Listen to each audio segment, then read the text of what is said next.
வணக்கம் நேர்களே. நாம் இன்று நள்ளிரவு செய்தியாக விடிந்தால் 26ஆம் தேதி இல்லையா, நாம் எமது 27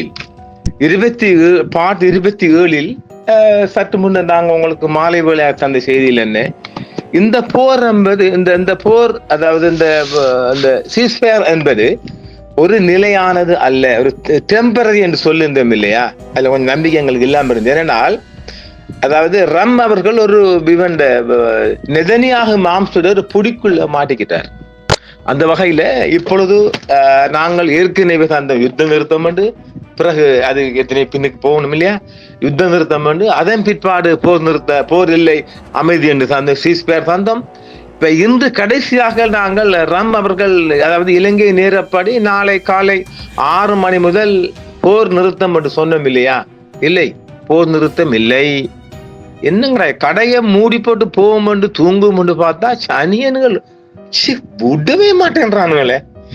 எனவே போர் நிறுத்தம் இல்லை இல்லை. டும் டும் டும் டும் இத்தால் அறிய தண்டோரா தண்டோரா தண்டோரா. இத்தால் அறிய தருவது ஈரானுக்கும் இஸ்ரேலுக்கும் இடையிலான போர் நிறுத்தம் இல்லை. யார் சொல்றா? ரம்சான் சொல்றார். கொஞ்சம் நக்கல் மாதிரி உங்களுக்கு என்ன பண்றீங்க? சரி, நக்கல் இல்லை. அதாவது இப்ப ஏற்கனவே இவங்க ஃபோர்டோ அண்ட் நெடாங் சிட்டியில உள்ள இந்த அணுகுலைகளுக்கு அழிச்சிட்டோம் ரம் மாம் சொல்லி கொண்டிருக்கிறாரு. அங்க ஒரு அடியும் இல்லை, அதாவது நிறைய சொல்ல என்றால், இப்ப யுத்த நிறுத்தம் ஏன் இல்லை என்ற காரணம் சொல்ல போனால், அமெரிக்கா செய்த தாக்குதல் அங்கு உள்ள அவங்களோட அணுகுலைகளை அழிக்கல. இதை யார் சொல்றா? அமெரிக்காவின் உளவு பிரிவுன்னு சொல்றாங்க. அவங்களோட இவன்ற இஸ்ரேல்ல மொசாட்னு சொல்லுது, அவங்களோட 2-3 உளவுப்படைன்னு சொல்லுது. அதாவது அவங்களோட உளவுப்படை சொல்லு காரணம் என்னென்றால், ரம்ஸ் மாமா அடிக்கல, சும்மா தொட்டுப்பட்டு வந்து பேக்காட்டிக்கிறாருன்னு நினைக்கிறாங்க. அது அப்படி அல்ல.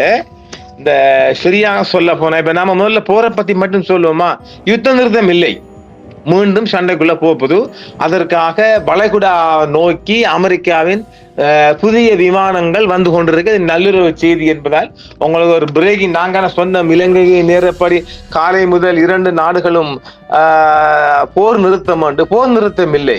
எந்த நிமிடமும் இப்பொழுது நாங்கள் பிரேக்கிங் உங்களுக்கு காலையில போட்டா கூட, இனி பிரேக்கிங் தந்தாலும் கூட எந்த நிமிடமும் ஆளாளுக்கு நீ ஜீம் பூம்பா அடிப்படி பண்ண போறாங்க. ஆக உலகத்தை நிம்மதியா குந்த விட மாட்டாங்களா. அதுக்கு என்ன காரணம் என்றால், நாம அதான் சொன்னோமில்லே, அமெரிக்கா அவங்களோட B-2 விமானம் மூலம் தாக்குதல் செஞ்சாங்கல்ல, அந்த தாக்குதல் உண்மையாக அவங்களோட நெடாங் சிட்டியையும் ஃபோர்டோ சிட்டியையும் அழிக்கல என்று சொல்றாங்க. இதுல ஒரு உண்மை என்னென்றால், இந்த ஷூட்டிங்ல இந்த நிறைய படங்களை பார்ப்பீங்க, இந்த கார்ட்போர்டு ஊடு மாதிரி தான் அமைப்பாங்க. அது எரிக்கிறதுலாம் நம்ம பெரிய வீடு கிடையாது, அது பெயிண்டிங் எல்லாம் பண்ணி அப்படி பெரிய ஊடு மாதிரி தான் இருக்கும். ஒரு இடி அடியோட உடஞ்சி போயிடும். அப்படி 2-3 உளவு தவறை மட்டும் பரிமாறுவோமா. இப்ப ரம்பாம் சொல்லுது என்ன, நாங்க அவங்களோட 2 மெயின் எங்களோட டார்கெட் என்ன, 2 நடாங் சிட்டியும் ஃபோர்ட் சிட்டியும் அழிச்சிட்டோம். அதனால நாங்க சக்சஸ்ஃபுல்லா எங்கட பிளைட்டை திருப்பி எடுத்துட்டோம். அழகா போய் அடிபடி ஒன்றும் இல்லை, அடிச்சு போட்டு வந்துட்டான், போய் அடிச்சுட்டு வந்துட்டான் அப்படின்னு சொல்லிட்டு மாம்ஸ். அந்த 2 உறவு அவங்களோட உழவு வரைக்கும் அப்படி சொல்லல. அமெரிக்காவும் மொசாடும் சேர்ந்து பிடிச்சிக்கிற என்ன சொல்றாங்க, ஆரம்பகால மதிப்பீடு சீனனுக்கு விளக்கப்பட்ட ஆதாரங்களால் விவரிக்கப்பட்ட ஆரம்பகால அமெரிக்க உளவுத்துறை மதிப்பீட்டில் ஈரானின் 3 அணுசக்தி நிலையங்கள் மீதான அமெரிக்க தாக்குதல்கள் அந்த அணுசக்தி திட்டத்தின் முக்கிய கூறுகளை அளிக்கவில்லை என்றும், அது மாதங்களுக்கு மட்டுமே, 1 மாசம் மட்டுமே பின்னடைவை ஏற்படுத்தும் என்று சொல்லுது. என்ன சொல்லுது பாத்தீங்களா? அதாவது அவங்களோட 2 அறிக்கையும், அவங்களோட அமெரிக்காவோட உளவும் இஸ்ராயல்ல மொசாட் உளவும் என்ன சொல்றாங்க, அங்க அழிக்கவே இல்லை. அது உண்மை, நான் அதான் சொல்றேன். அது ஒரு ஏமாற்று நாடகம் ஒன்று ஈரானுக்கு நடந்திருக்கு. அதாவது ஒரு ஃபோர்டோ சிட்டிக்குள்ளையும் இவங்களோட இஸ்பான் சிட்டி, அந்த 3 சிட்டிக்குள்ளையும், ஃபோர்டோ இஸ்பான் 3 சிட்டி இல்லையா. அவசர செய்திக்கு நான் அதெல்லாம் மறந்து போது, நீங்க இருக்க சந்திக்கிற பிடிச்சு கொள்ளுங்க, அப்புறம் குறை நிறைய சொல்லி வந்துடுவாங்க மக்கள். அப்ப 3 சிட்டிக்குள்ளையும் நடக்கிற மாதிரி செஞ்சுக்கிட்டு, அதாவது ஒரு பாசாங்கு, ஒரு போலித்தரம் செஞ்சுக்கிட்டு வேற எங்கேயோ சரியான வேலை செஞ்சிருக்குது. நல்ல விளங்கி கொள்ளுங்க. அதுதான் அவங்களோட உளவுத்துறை சொல்லுது. இந்த நேரத்தையில பிரான்சிரிக்கால மக்ரோன் மாம்ஸ் அவர் ஒரு விளையாடு காட்டுறார். அவரை உளவுப்படை போடுக என்ன நடந்துச்சு சொல்லி ஆளாளுக்கு உளவுப்படை போட்டு கூட இவர்கள் அடிச்சு உடைக்க போறானுகள். மீண்டும் உலகம் ஒரு யுத்தத்துக்குள்ள போயிடுச்சு. ரைட். அப்போ அங்க ஈரானுக்குள்ள என்ன நடந்திருக்கின்றால் ஒரு பேக்காட்டு வித்து நடந்திருக்குது. இந்த ஃபோடோ என்னது இவங்கட அந்த 3 சிட்டிக்குள்ளேயும் ஃபோடோ, இஸ்பஹான், நடாங் சிட்டிக்குள்ளே இந்த சிட்டிக்குள்ள போலியாக நாங்க அணுகுலை வச்சிருக்கிறோம் ஒரு பாசாங்க பண்ணிட்டு வேற எங்கேயோ மறைமுகமான இடத்தை நடந்திருக்குது. எல்லாம் சொல்லாங்க லோரியில கொண்டு போற அங்க போன எல்லாம் அதை அவன் சர்டிபிகேட் போட்டு பார்த்து கொண்டிருக்கிறான். அதெல்லாம் கிடையாது. இவங்களோட உளவு ரிப்போர்ட்டின் பிரகாரம் ஒரு இடம், இந்த 3 இடங்களை பேக்காட்டிட்டு உண்மையாக ஒரு வலுவான பாதுகாப்பான இடங்கள்ல யுரோனியம் செட் பண்ணி குண்டையும் செஞ்சுட்டு ஈரான் மாம்ஸ் இதுதான் நடந்திருக்கு. இதனால அவங்க நிறைவேறல. இப்ப அந்த இடத்தை தேடுறாங்க. புரியுங்களா? இந்த இடம் தெரியும் பேக்காட்டுறாங்களே அந்த இடத்தை தேடி அழிக்கிறதுக்கு தான் இப்ப உடனடியாக அமெரிக்கா தண்டை விமானங்களை எல்லாம் இறக்குது வளைகுடாவில். அப்ப யுத்தம் ஆரம்பிக்கப்பட போகுது. ஏன்னா ரம்ஸ்மாமுக்கு தெரியும் மாமு விடுது இல்லை. இந்த மத்த வெளிச்சக்தியால் அவரை போட்டு தொந்தரவு பண்ணி அடிக்கணும் இனி அவர் இனி செய்ய வழி இல்லை. நாரவாய் வேறவாய். அப்ப அடிச்சுட்டார் அந்த வழி அடிக்க போறோம்ண்டு. அப்ப அந்த செய்திக்குள்ள கொஞ்சம் போவோமா? போர் நிறுத்தம் ஈரான் மற்றும் இஸ்ரேல் இடையே ஒரு போர் நிறுத்தம் புதன்கிழமை இன்று வரை நீடிக்கும் என்று தெரிகிறது. இந்த வருடம் நீடிக்க போகுது. இரு தரப்பினரும் போர் நிறுத்தம் அறிவிக்கப்பட்ட சில மணி நேரங்களில் போர் நிறுத்தத்தை மீறிதா குற்றஞ்சாட்டு. மீண்டும் ஈரானின் அணுசக்தி நிலையங்கள் மீதான அமெரிக்க தாக்குதல்கள் நாட்டின் அணுசக்தி திட்டத்தை சில மாதங்கள் மட்டுமே பின்னுக்கு தள்ளியதாக கூறும் கசிந்த உளவுத்துறை அறிக்கைக்கு டொனால்ட் ட்ரம்ப் பதிலடி கொடுத்தார். அவர் சொல்றாரு. அதற்கு பதிலாக அமெரிக்க ஜனாதிபதி நாட்டின் அணுசக்தி திறன்கள் அழிக்கப்பட்டு விட்டன, அவர் அழிச்சிருந்தான் சொல்றாரு என்று கூறினார். முன்னதாக ரம்ஸ் உளவுத்துறை மிகவும் உறுதியற்றது என்று ஒரு தரம் சொல்றாரு, அழிச்சிட்டோம் என்று. அவரோட உளவு ரிப்போர்ட் பிழையாமன்னு சொல்றாரு. மேலும் உளவுத்துறை எங்களுக்கு தெரியாது என்று கூறுகிறது. உளவுத்துறை தெரியாதுன்னு சொல்லலாம். என்ன கூத்துடாங்களா கூத்து? அது மிகவும் கடுமையாக இருந்திருக்கலாம். உளவுத்துறை அதைத்தான் கூடுகிறது. என்ன கடுமைன்னு சொல்றீங்க பாத்தீங்களா? அதாவது நாங்க அழிச்ச உண்மைப்பா, ஆனா அங்க சாமான் இருக்கே இல்லையா எங்களுக்கு தெரியா. அந்த அந்த அந்த பாயிண்ட்டுக்கு வந்துட்டீங்களா? அந்த பாயிண்ட்டுக்கு வந்துட்டீங்க இல்ல? என்னது நாங்க அழிச்ச உண்மை. அப்ப என்னண்டு அவன் யுரோனியம் இருக்குது. இதுதான் அந்த உளவுத்துறை பிடிச்சிருக்குது. அதாவது இந்த திரைப்படங்கள்ல கட்டுற அந்த அந்த அந்த கார்ட்போர்ட் வீடு மாதிரி இந்த 3 சிட்டிக்குள்ளையும் பேக்காட்டிட்டு நாங்க சொல்றோம் மீண்டும் ஒரு வலுவான பாதுகாப்பான இடத்துல குண்டை செஞ்சு போட்டாக. அதைத்தான் பிரச்சனை. அதனால நாங்க திருப்பி அடிக்க போறோம். இந்த உலகிட்ட மக்களுக்கு அது மிகவும் கடுமையாக இருந்திருக்கலாம். ஒரு போட்டோவில் நிலத்தடி சேதத்தை முழுமையாக மதிப்பிடும் நிலையில் IAE உட்பட யாரும் இல்லை. அப்ப அங்க என்ன இந்த அவங்க அந்த ஆட்டோமொபைல் காரங்க என்ன சொல்றாங்க? சர்வதேச அணு ஆயுத நிலையம் நாங்க சரியா மதிப்பிடாங்க போக இன்னும் விடலையே என்றாலும் அது மிகவும் குறிப்பிடத்தக்கதா இருக்கும் என்று எதிர்பார்க்கப்படு ஒரு ஒரு ஒரு ஒரு மட்டுப்படுத்ததாக என்று ஐநா கண்காணிப்புகள் சொல்லுதாம். கசிந்த உளவுத்துறை மதிப்பீடு குறித்த மற்றும் நியூயார்க் டைம்ஸ் செய்தி நிறுவனங்களின் அறிக்கைகளுக்காக ட்ரம்ப் முன்னர் விமர்சித்தார். எல்லா பத்திரிகையும் போட்டு தாக்கினார்கள். இவன் அதை சொல்றான்னு சொல்லி இப்ப அதுக்காக திருப்பி ஒரு அந்தர்பல்டி அடிக்கிறார். அத்தனை அந்தர்பல்டி. அவர்கள் வரலாற்றில் மிகவும் வெற்றிகரமான ராணுவ தாக்குதல்களுக்கு ஒன்றை தடுத்ததாக கூறி ஈரானின் அணுசக்தி தளங்கள் முற்றிலும் அழிக்கப்பட்டன என்று விமர்சித்தார். வெள்ளை மாளிகை மாளிகையில் இருந்தான் அதிகாரம். வெள்ளை மாளிகை முன்னதாக உளவுத்துறை மதிப்பீட்டை முற்றிலும் தவறானது என்று கூறியது. ஈரானின் 3 முக்கிய அணுசக்தி தளங்கள் மீது வார இறுதியில் அமெரிக்கா நடத்திய தாக்குதலுக்கு பிறகு ஈரான் அணுசக்தி ஆயுதத்திலிருந்து வெகு தொலைவில் உள்ளது என்று அமெரிக்க வெளியுறவுத்துறை செயலாளர் மார்கோ ரூபிகோ இன்று தெரிவிக்கின்றார். முதல் தாக்குதலுக்கு பிறகு தெஹ்ரானால் நகர்த்தப்பட்டிருக்கலாம் என்பதால் ஈரானின் அதிக செறிவூட்டப்பட்ட யுரேனியத்தின் பெரும்பகுதி இஸ்ரேலிய மற்றும் அமெரிக்க தாக்குதல்கள் இருந்து தப்பியிருக்க வாய்ப்பு உள்ளது என்று ஐநா அணுசக்தி கண்காணி குழு தலைவர் ரபேல் குரோஷி புதன்கிழமை இன்று தெரிவித்திருக்கின்றார். இப்ப நமக்கு இன்னும் நள்ளிரவு 12 மணி ஆகல உங்களுக்கு காலையில இந்த செய்தி தருவாங்க. அப்ப ஆக எல்லோருக்கும் ஒரு தர்ம சங்கடமான நிலைமை. பீட்டு போன உண்மை, அடிச்ச உண்மை, பத்தின உண்மை, அழிச்ச உண்மைண்டா அப்ப எங்கடா சரக்கு? அட பாவிகளா, சரக்கு இதுக்கு வேற இடத்துல. அதுதானே இந்த இஸ்ரேல் மாம்சம் எங்களுக்கு தெரியும் அப்ப தெரிஞ்சா போய் அடிங்க. இன்னும் தெரியா அவனோட உளவு படம் ஸ்ட்ராங்கா இருக்கா? பின்னுக்கு வாரம் வேண்ட உளவு மொசாட்ற உளவு நல்ல உறுதியா இருக்குன்னா அதையும் நாங்க சொல்ல வாரோம். உளவெல்லாம் நாங்க இருக்குன்னு சொன்னாலும் இன்னும் கொஞ்சம் சொல்ல வாரோம். தெஹ்ரானி அணுசக்தி திட்டம் குறித்த மேசையில் ஒரு சாத்தியமான ஒப்பந்தத்துடன் அடுத்த வாரம் ஈரானுடன் அமெரிக்கா பேச்சுவார்த்தை நடத்தும் ட்ரம்ப் கூறார். இப்ப நெக்ஸ்ட் வீக் நாங்க பேச போறோம், அதுக்குள்ள அந்த பெஞ்ச் மாம் அழிக்கணும் ஏய் நீதான் வான்னு கூப்பிடுவது. இஸ்ரேலும் ஈரானும் சோர்வாக உள்ளது. ஆனால் இரு நாடுகளுக்கும் இடையிலான மோதல் மீண்டும் தொடங்கலாம் என்று அமெரிக்க ஜனாதிபதி ட்ரம்ப் கூறிட்டார். நீங்க ரெண்டும் அடிச்சு கொள்ளுங்கன்னு சொல்றா போல.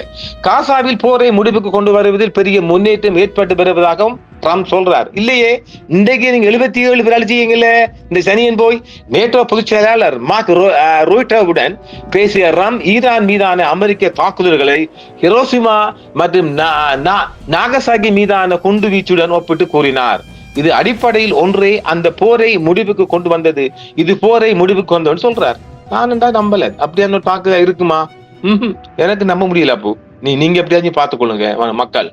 இதுக்கு இடையில அமெரிக்கா மற்றும் இஸ்ரேலிய தாக்குதலுக்கு பிறகு ஈரானின் அணுசக்தி நிலையங்களுக்கு ஏற்பட்ட சேதம் குறித்து பிரான்ஸ் தனது சொந்த பகுப்பாய்வை நடத்தி வருவதாக பிரெஞ்சு ஜனாதிபதி இமானுவேல் மாக்ரான் இன்று மாலை தெரிவித்திருக்கின்றார். இப்ப அவர் உளவு படையை போட்டு அங்கிருந்து நடந்தேன்னு அவர் தேர்றாராம். இது இவருக்கு தேவையா? காசாவில் தடுத்து வைக்கப்பட்ட இஸ்ரேலிய பணைய கைதிகளின் குடும்பங்கள் ஈரானுடன் போர் நிறுத்தம் ஹமாசுடன் ஒரு போர் நிறுத்தத்துக்கு வழிவகுக்கும் நம்புகிறார்கள். இது எங்க நடக்க போதில்லை, நடக்கல. அப்ப மீண்டும் சண்டைக்குள்ள போறானுங்கள். அது எங்க நடக்க போகுது? ஐநா அணுசக்தி கண்காணிப்பு அமைப்புடனான ஒத்துழைப்பை நிறுத்துவதற்கான மசோதாவை ஈரான் நாடாளுமன்றம் இன்று புதன்கிழமை அங்கீகரித்ததாக அரசுடன் இணைந்த செய்தி நிறுவனமான நூர் நியூஸ் தெரிவித்துள்ளது. அங்கிருந்து அடுத்தமா, ஈரான் தனது சிவில் அணுசக்தி திட்டத்தை துரிதப்படுத்தும் என்றும் நாடாளுமன்ற சபாநாயகர் முஹம்மது பாகர் கலிபாய் கூறியதாக அரசு ஊடகங்கள் தெரிவித்தன. இவனுங்களும் வாய் வச்சு சும்மா இருக்கிறானுங்களே, மீண்டும் சொல்லத்தான் அவனுக்கு அங்க கேந்தி ஆகிறானுங்கள். அமெரிக்க வான்வழி தாக்குதல்களால் ஈரானின் அணுசக்தி நிலையங்களுக்கு ஏற்பட்ட சேதம் குறித்த யதார்த்தமான படத்தை யாரும் பெறுவது மிக விரைவில் என்று கிரெம்ளின் புதன்கிழமை கூறியது. அங்க வருது அதுவரை. இஸ்ரேல் போரில் போரிடும் தரப்பினரை மிரட்டல் மற்றும் பழிவாங்கும் தர்க்கத்தை நிராகரிக்கவும் மத்திய கிழக்கில் உள்ள அனைத்து கிறிஸ்தவர்களுடனும் ஒற்றுமையை வெளிப்படுத்திய போப் லியோ அமைதியை அடைய உரையாடல் மற்றும் ராஜதந்திர பாதையை தேர்வு செய்யும் என்று மீண்டும் போப்பாண்டவர் வலியுறுத்துகிறார். தெற்கு காசா பகுதியில் இதே நேரமா இது இன்றைக்கு தெற்கு காசா பகுதியில் ஹமாஸ் நடத்திய தாக்குதலில் 7 இஸ்ரேலிய வீரர்கள் கொல்லப்பட்டதாக இஸ்ரேலிய ராணுவம் இன்று மாலை அறிவித்திருக்கின்றது. இது பல மாதங்களில் படைக்கு ஏற்பட்ட மிக மோசமான சம்பவங்களில் ஒன்றாகும். இதற்கிடையில் கடந்த 24 மணி நேரத்தில் பாலஸ்தீன பிரதேசத்தில் இஸ்ரேலிய தாக்குதலில் 7 பேர் கொல்லப்பட்டது 74 பொதுமக்கள் கொல்லப்பட்டதாக அங்கிருந்து கிடைக்கும் சுகாதார நிலைய பலஸ்தீன நிலையம் அறிவிக்கின்றது. 605வது போர் பொறியியல் பட்டாலியனில் உள்ள 7 இஸ்ரேலிய வீரர்கள் கான் யூனிஸில் வாகனம் ஓட்டி சென்ற போது தீவிரவாதிகள் தங்கள் வாகனத்தில் வெடிகுண்டை வைத்ததால் தீப்பிடித்ததால் செவ்வாய்க்கிழமை நேற்று கொல்லப்பட்டனர் என்று ஹமாஸ் தாக்குதலுக்கு பொறுப்பேற்றார். செவ்வாய்க்கிழமை செஞ்சு பொறுப்பேற்றான புதன்கிழமை நிபக சொல்றாங்க இஸ்ரேலிய பார்ட்டி. மீட்பு படைகள் மற்றும் ஹெலிகாப்டர்கள் சம்பவ இடத்துக்கு அனுப்பப்பட்டு வீரர்களை மீட்க முயற்சியில் மேற்கொள்ளப்பட்டன. ஆனால் அவை தோல்வி அடைந்தன என்று இஸ்ரேலிய ராணுவ தொடர்பாளர் பிரிகேடியர் ஜெனரல் ஹைஃபி டெஸ்ரின் புதன்கிழமை இன்று மாலை தெரிவித்திருக்கின்றார். 605வது பட்டாலியன் கான் யூனிஸில் சுரங்கப்பாதைகளை கண்டுபிடித்து இடித்து வருவதாகவும் போராளிகளை கொல்வதாகவும் அவர் மேலும் தெரிவித்தார். அப்ப காசாவில் அடித்தடி நடந்து கொண்டே இருக்கு, டும் டாம் நடந்து கொண்டிருக்குது. ஈரான் மீதான அதிகபட்ச அழுத்தத்தை அமெரிக்கா கைவிடவில்லை. ஈரானிய எண்ணெய் விற்பனை மீதான கட்டுப்பாடுகள் உட்பட என்று ரொனால்ட் ட்ரம்ப் புதன்கிழமை இன்று மாலை அறிவித்திருக்கின்றார். ஆனால் நாட்டை மீண்டும் கட்டியெழுப்ப உதவும் வகையில் அமுலாக்கத்தில் தளர்வு ஏற்படுவதற்கான அறிகுறியை காட்டியதாகவும் அவர் தெரிவித்திருக்கின்றார். ஈரான் மீதான எண்ணெய் தடைகளை அவர் தளர்த்துகிறார் என்று கேட்டபோது நேட்டோ உச்சி மாநாட்டில் நடந்த செய்தியாளர் சந்திப்பில் ட்ரம்ப் தெரிவித்தார், அந்த நாட்டை மீண்டும் பழைய நிலைக்கு கொண்டு வர அவர்களுக்கு பணம் தேவைப்படும், அது நடக்க வேண்டும் என்று நம்புகிறோம் என்றார். மாறி மாறி அந்தால் அடிக்குது அந்த பல்டி. இஸ்ரேலும் ஈரானும் போர் நிறுத்தத்துக்கு ஒப்புக்கொண்ட பிறகும் சீனா தொடர்ந்து ஈரானிய எண்ணெயை வாங்கலாம் என்று ட்ரம்ப் ஒரு நாள் முன்பு கூறினார். ஆனால் அவரது கருத்துக்கள் அமெரிக்க தடைகளை தளர்த்துவதை குறைக்கவில்லை என்று வெள்ளை மாளிகை பின்னர் தெரிவித்திருக்கின்றது. மேலும் இப்படியோ சொல்லிட்டு போங்க, ஆனா யுத்தம் மீண்டும் தொடர போகுது. ஈரானிய அணுசக்தி தளங்கள் மீதான அமெரிக்க தாக்குதலுக்கு பிறகு சேரிக்கப்பட்ட உளவுத்துறை நாட்டின் அணுசக்தி திறன்கள் அளிக்கப்பட்டு விட்டன என்பதை காட்டுகிறது என்று மேலே மேலே சொல்றார். பல தாவரங்களுக்கு சேதம் ஈரானிய அணுசக்தி திட்டத்தை சில மாதங்களுக்கு பின்னுக்கு தள்ளும் என்று இன்னொரு உளவறிக்கை சொல்லுது. முன்னதாக ஐநா அணுசக்தி கண்காணிப்பு குழுவின் தலைவர் ரோஷி போடோ தளத்தை பற்றி கூறினார். அதே நேரத்தில் IAEA உட்பட யாரும் போடோ நிலத்தடி சேதத்தை முழுமையாக மதிப்பிடவில்லை என்று சொல்றார். நீங்க எப்படி அவன் அடித்தடத்தை போய் பார்க்கல, நீங்க வேணுமெண்டா மீண்டும் ஒரு செய்மதி மூலமாக பார்க்கலாம். வேற அவன் இடத்தை போய் நீங்க பார்க்கலாதே, அது ஒரு புறம் இருக்கு. ஈரான் மீதான இஸ்ரேலின் ஆரம்ப தாக்குதலில் அவரது முன்னோடி லெப்டினன்ட் ஜெனரல் கோலம் அலி ரஷீத் உட்பட பல உயர் தளபதிகள் கொல்லப்பட்டதை தொடர்ந்து ஜூன் 17 அன்று ஷட்மானி இந்த பொறுப்பில் இறங்கினார். கட்டாம் அல் அன்பியா மத்திய தலைமையகம் வழக்கமான இராணுவத்திற்கும் ஈரானின் உயரடுக்கு இஸ்லாமிய புரட்சிகர காவல் படைக்கும் இடையில் ஒருங்கிணைக்கிறது. ஹவுஸ் இன்டெலிஜென்ஸ் கமிட்டியின் உயர்மட்ட ஜனநாயக கட்சியை சேர்ந்த பிரதிநிதி ஜிம் ஹாம்ஸ் ஈரான் குறித்து சட்டமியற்றவர்களுடன் பேச்சுவார்த்தை நடத்துவதை ஒத்திவைத்த பிறகு நிர்வாகம் உண்மையில் ஆர்வம் காட்டவில்லை என்று விமர்சித்தார். 8 பேரின் குழுவின் உறுப்பினரான காங்கிரஸ் உறுப்பினர் வார இறுதியில் ஈரானிய அணுசக்தி தளங்கள் மீதான அமெரிக்க தாக்குதல்களை குறிப்பிடுகையில் நிர்வாகத்திடம் துல்லியமாக பூஜ்ஜிய தொடர்பு இருப்பதாக தெரிவிக்கின்றார். சரியான முறை இல்லாம சும்மா அடிச்சேன் பிடிச்சேன் வந்ததுதான், சரியான தகவலும் இல்லை, அழிச்சதுக்கு ஆதாரமும் இல்லை, தடுமாறுது இந்த ரம்ஸ்மாம். பாவம், அங்கலையும் கஷ்டப்படுது, இங்கலையும் கஷ்டப்படுது. அந்த ஆளுக்கு வந்த வேதனைக அடாடாடா தாங்க முடியல அப்போ. ஆனால் அடுத்து என்ன நடக்குது என்பது ஈரானிகளை கவலை அடைய செய்துள்ளது.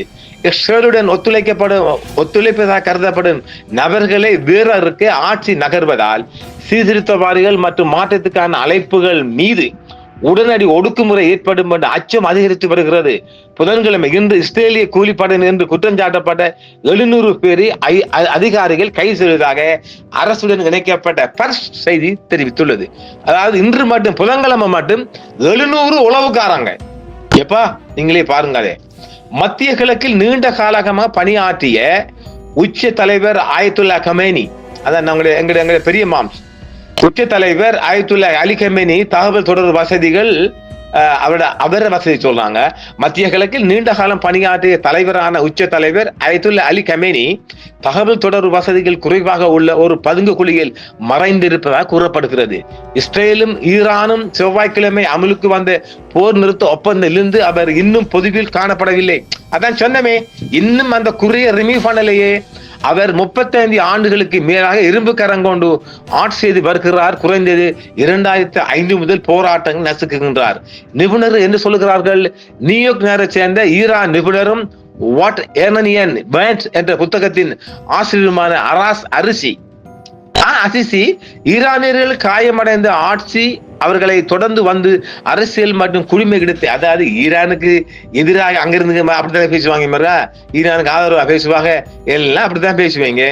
என்றால் இந்த அங்க ஈரான் அந்த அமெரிக்காட்ட காலை நக்கிட்டு இஸ்ராயலுக்கு பயந்து, எல்லாம் இஸ்ரேல்ல பயன்தான், வேற ஒன்றும் இல்லைங்க. பயத்துலதான் நிறைய பேர் அலட்டிக்கிட்டே இருக்கிறார். ஏதாவது ஒன்றை ஈரானுக்கு எதிராக சொல்லணும் என்று. இன்றும் ஒரு 7 பேர் தூக்கிலிடப்பட்டிருக்கிறாங்க. அதுவும் ஒரு அஜர்பைஜான் ஏற்கனவே சொல்லிக்கிறோம் இல்ல, அந்த ஜெயில தொடர்ந்து தூக்கு அடிச்சு தூக்குண்டா மரண தண்டனை சென்டென்ஸ் தான், லைஃப் சென்டென்ஸ். பட் எல்லாம் துப்பாக்கி தான், துப்பாக்கி சுட்டு போடுற நாயக்கண்டு பார்த்து போச்சு போட முடியாது. மரவர்களுக்கு என்ன பண்ணி கிடக்குது, காட்டி கொடுக்குற போட்டுக்கிட்டு செத்து தாண்ட ஆகணும். அதுல எந்த தப்புமே கிடையாது. ஆரண்டாலும் பரவாயில்ல, போட்டு கொடு சாமி, அடிச்சு தள்ளு. ஆக அப்போ ஈரான் மாம்சுக்கும் ஒரு பிரச்சனை வந்திருக்கு. என்னென்றால் வாயால சொல்லி நாங்கள் அதாவது என்ன சொல்லலாம், சரியா சொல்ல போனால் இவங்க அந்த வாயால கொஞ்சம் பிள விடுறாங்க. நாங்க ஈரான இந்த அணுகுண்டு செய்ய போறோம் அதை செஞ்சு வச்சு போட்டு கூப்போடு செஞ்சிருக்கு, அது விஷயம் போற. அது அவங்க என்னென்றால் கூப்போற காரணம் என்னென்றால் அவங்க இதை வந்து டிக்ளேர் பண்ணி ஆகணுமே, அதாங்க பிரச்சனை. 12 நாள் மோதலில் ஈரான் மீண்டும் இஸ்ரேலை தாக்கியது. டெல் அவி போன்ற நகரங்களுக்கும் பெரும் சேதத்தை ஏற்படுத்தியது மற்றும் 28 பேர் கொல்லப்பட்டனர். துப்பாக்கி சூட்டில் கீழ் பழிவாங்கும் அதன் திறன் உள்நாட்டில் பாராட்டை பெற்றது என்றும் சொல்லப்படுகின்றது. பெர்ஷ் அண்ட் கிரேயர் மற்றும் மோர்கன் நிர்மர் ஆகியோர் இந்த அறிக்கையில் பயிலளிக்கின்றனர். அதுவும் அந்த அமெரிக்காவோட ஒரு ரிப்போர்ட்டர்ஸ் தான் சொல்றாங்க. ஆக தொடர்ந்து இந்த உளவாளி கைது செய்யப்படுறாங்க. ஏற்கனவே நாங்க சொல்லிருக்கிறோம், இன்றைக்கும் ஒரு 7 பேர் 700 பேர் இன்னைக்கு கைது. சும்மா இல்ல, எல்லாரும் துப்பாக்கி, அவனுகள் அந்த வாக்கி டாக்கிகள், அந்த சேட்டலைட் போனுகள் எல்லா தொடர்பு அதான் இவங்க தான் நாம் ஏற்கனவே சொல்லியிருக்கிறோம் இல்ல, உங்க அந்த கிரவுண்ட் உளவாளிகளை கிளியர் பண்ணாம அவங்கட இருப்பை தக்க வச்சு கொள்ள முடியாது. எனவே மீண்டும் ஒரு யுத்தத்துக்கு போயிட்டானுங்கள், நமக்கும் படுக்க விடாம பண்றானுங்கள் பாவிகள். எனவே நாம் அவசரமாக ஒரு பிரேக்ஞாக உங்களுக்கு காலை செய்தியாக தந்திருக்கின்றோம். நாம் நாளையும் தொடர்வோம். நன்றி. என்றும் உங்களுடன் சன்ரைஸ் இந்தியா டிவி. சப்ஸ்கிரைப் பண்ணுங்கள், பெல் பட்டனையும் கிளிக் செய்யுங்கள். உங்கள் ஆதரவே எங்கள் சேவை. ஆதரவு தாருங்கள், அரவணைப்போம். மறக்காம சர்ப்ரைஸ் பண்ணுங்க. தேங்க்யூ.